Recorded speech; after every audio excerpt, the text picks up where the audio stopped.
Enough of this racket. Take that infant and go right now.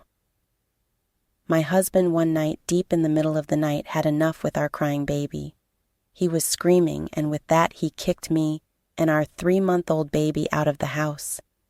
The mornings and evenings were already starting to get cold with the season of change, seeming as though rain would accompany us at any second. I'm freezing. We will die out here if we do not go. I started to feel cold as the chill penetrated my bones and have been without a wallet or coat. Please, let us in. But even as I pounded, there was no answer from within. I wrapped my crying baby as snugly as I could in her blanket to keep away the chill, and we kept going. At the very least, I have to protect my baby. Yet there I was, walking through the night, tired and freezing on a park bench. Looking up at the sky, events that led us to this point ran through my head. How did we get here? Tears that I could no longer hold back streamed down my cheeks. My name is Olivia, and I am 31 years old. My parents divorced when I was in middle school, and my mother single-handedly sent me to college. 2 years ago, while crossing a pedestrian lane, she was hit by a car and passed away. In exchange for a huge accident compensation, I lost my only family member, leaving me in a state of despair. During this time, Benjamin, who was my college classmate and now my husband, was there to support me. Olivia, you can always lean on me when times are tough. His kind words comforted my aching heart, and we started dating. A year later, he proposed, and we got married. I was grateful that we were blessed with a child so soon, and I thought we could build a happy family. I'm pregnant. We're already 3 months along. What? Are you serious? I thought he would be thrilled, but since he learned about the pregnancy, my husband strangely became distant. Not only that, his attitude became increasingly cold. What is this dinner? Isn't this just fast food? I'm sorry. Morning sickness hit me hard. I couldn't cook. If you can't even manage now, I worry about the future. Useless. The only thing I could do was watch my husband's back as he stormed off after his harsh words. Even when my belly became heavy and bending down became a challenge, he wouldn't lend a hand. So I believed that once our baby was born, he would return to his kinder self. After the birth, he visited the hospital right away. But after that, he never showed his face, claiming he was busy with work. When I was discharged, I had to take our daughter home alone, and that's when the real nightmare started. When my daughter and I got home, my husband began yelling loudly every night. The baby's crying is too noisy. I have work tomorrow. How am I supposed to sleep?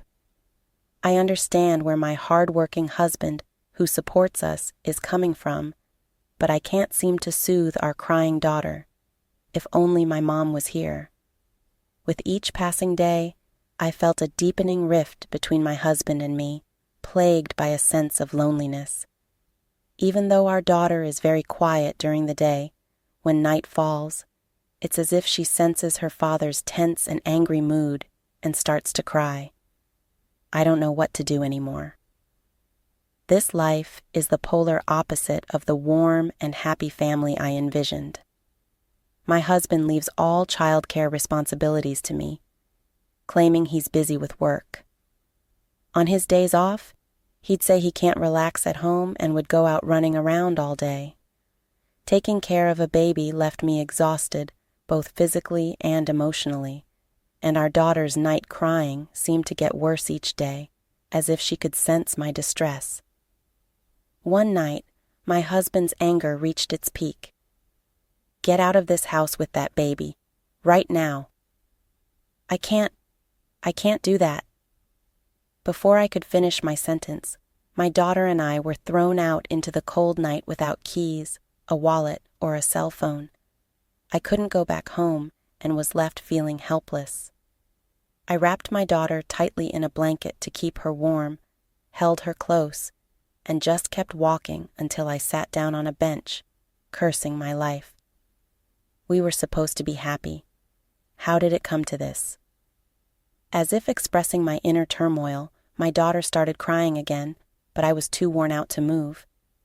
Just as I was starting to feel faint from the cold, an older woman's voice called out, "Are you okay? Mom?" For a moment, I thought my deceased mother had come from the afterlife. I lifted my face to see a stranger looking worried. "What are you doing in such a cold place? My husband kicked me out because of our babies crying." "Did you two have a fight? You'll catch a cold here. Come stay at my place." But as I hesitated, not sure if I should impose on a stranger, she took my daughter from me, started soothing her, and my daughter suddenly became cheerful. "It's okay, don't worry. Let's go somewhere warm for the baby's sake." Upon entering the house, my daughter was gently wrapped in a soft blanket to ward off the chill. "Drink this to warm up," she said, offering a warm glass of hot milk.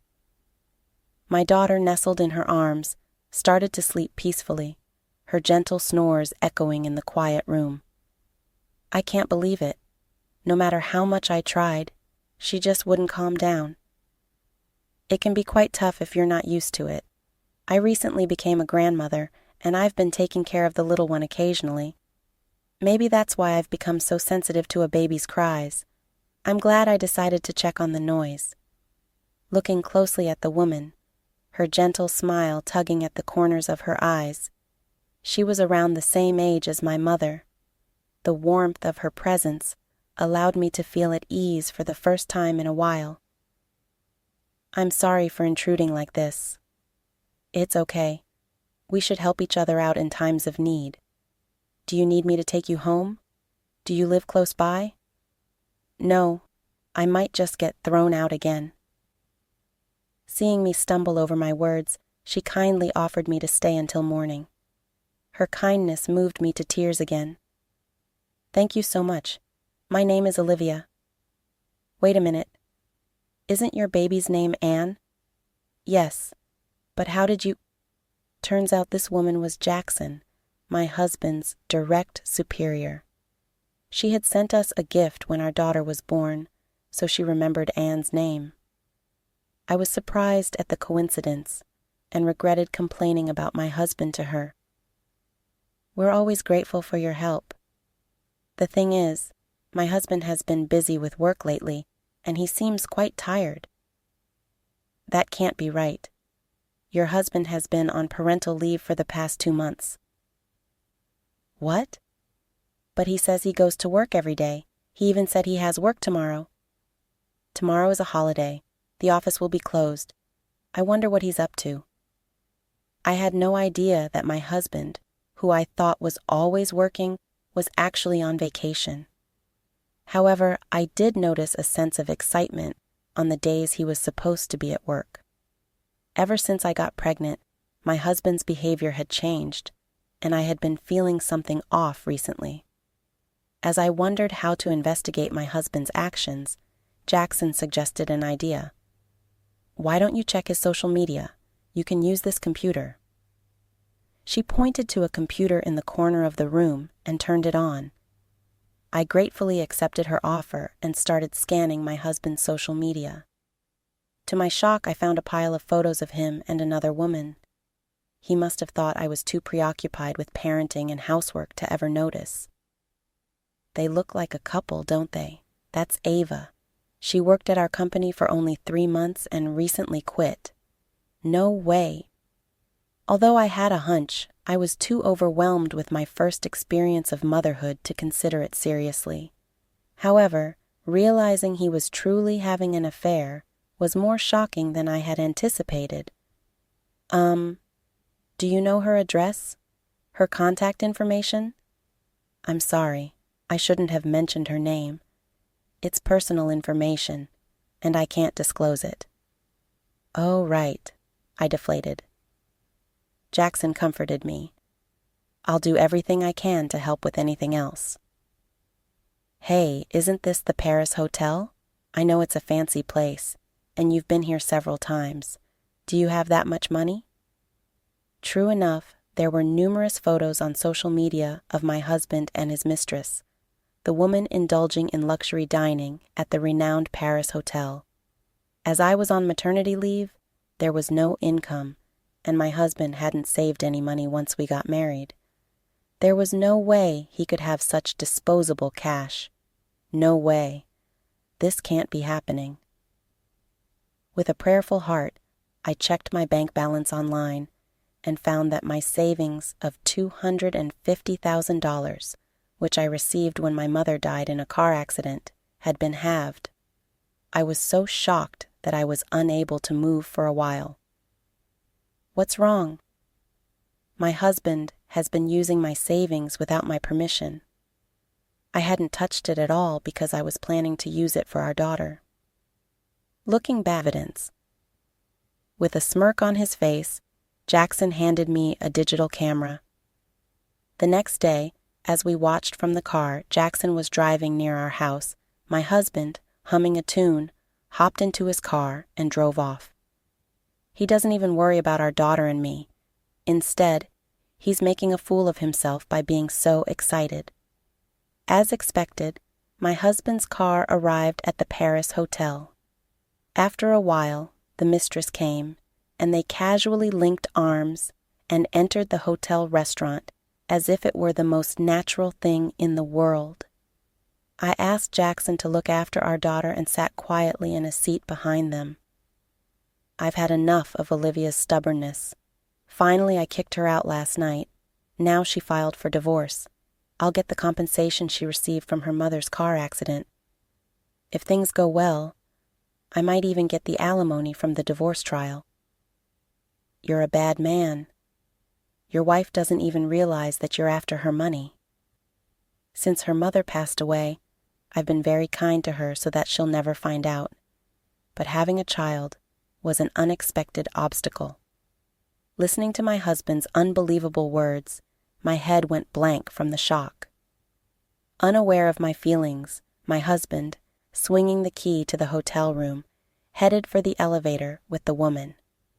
When I secretly followed them, even though it was just a brief moment before the elevator arrived, the two of them began to hug and even start kissing. Even though I was prepared, seeing the affair in action was painful. A chill ran down my spine at my husband's voice saying, "This is a pre-celebration for kicking Olivia out. Let's have a blast today."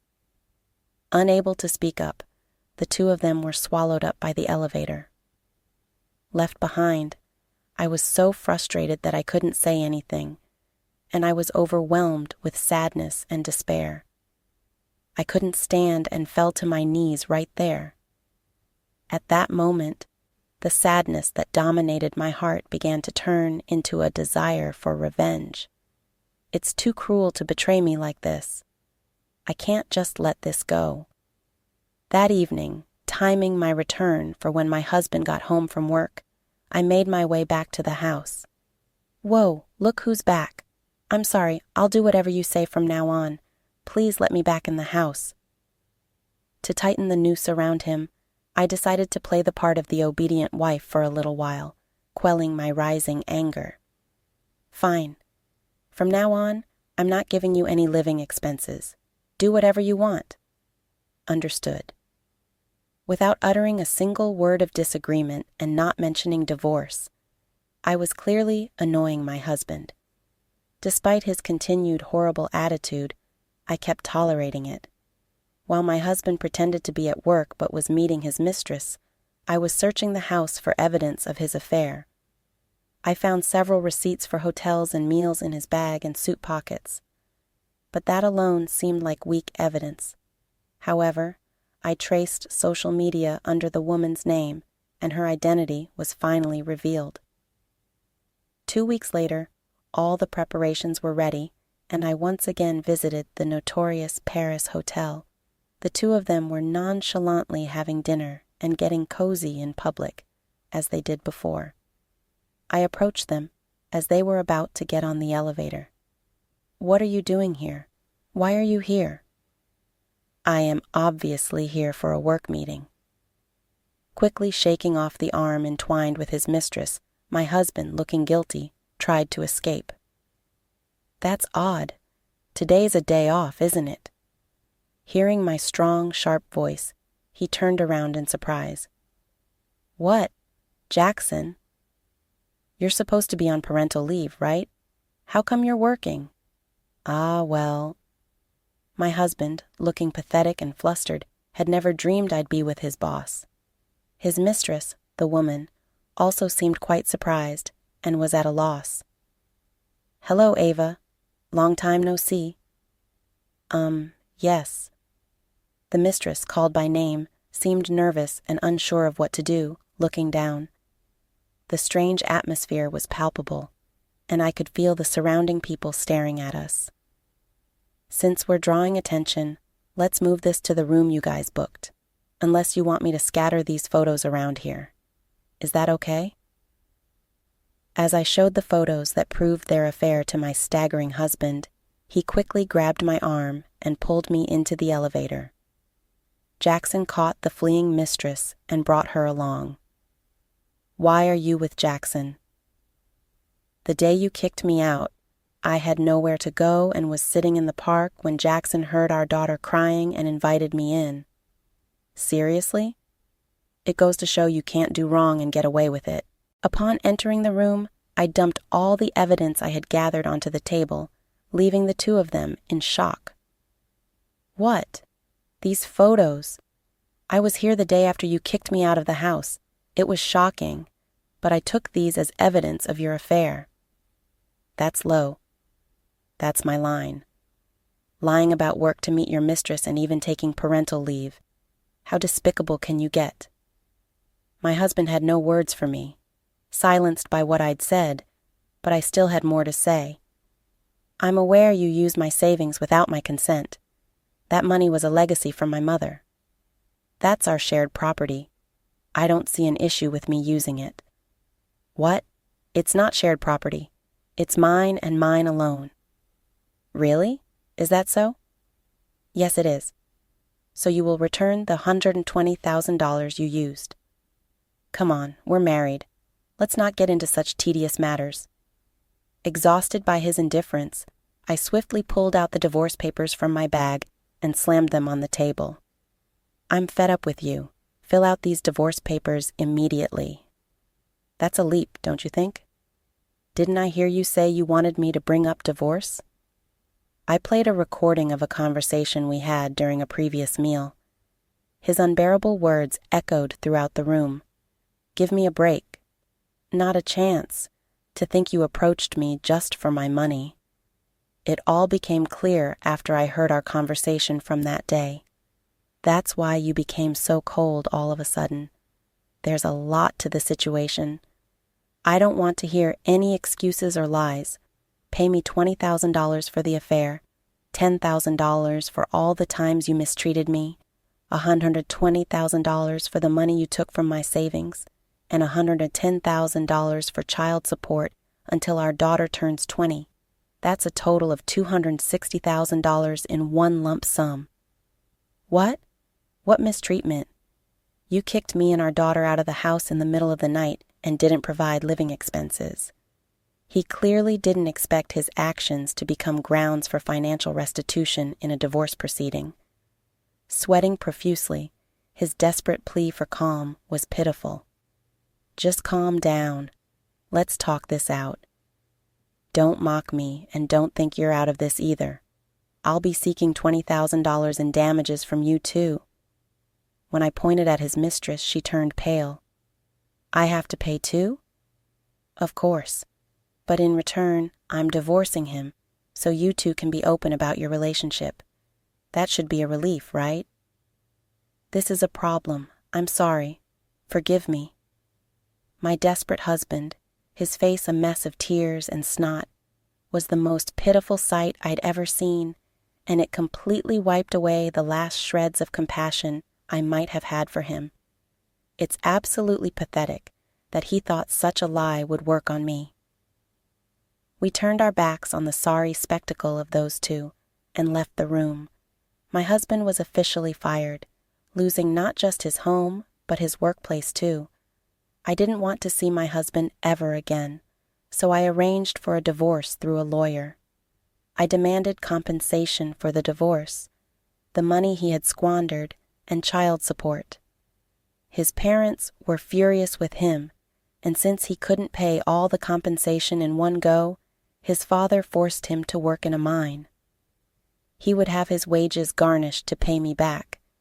I got an immediate payment of $20,000 from his mistress. My daughter and I left the house we've been living in, bought a small apartment, and started our new life. The moment we started living here, my daughter's night crying stopped completely. I'm really grateful for Jackson, who worries about us and calls us every now and then. Together with my daughter, I will build a happy, smile-filled home.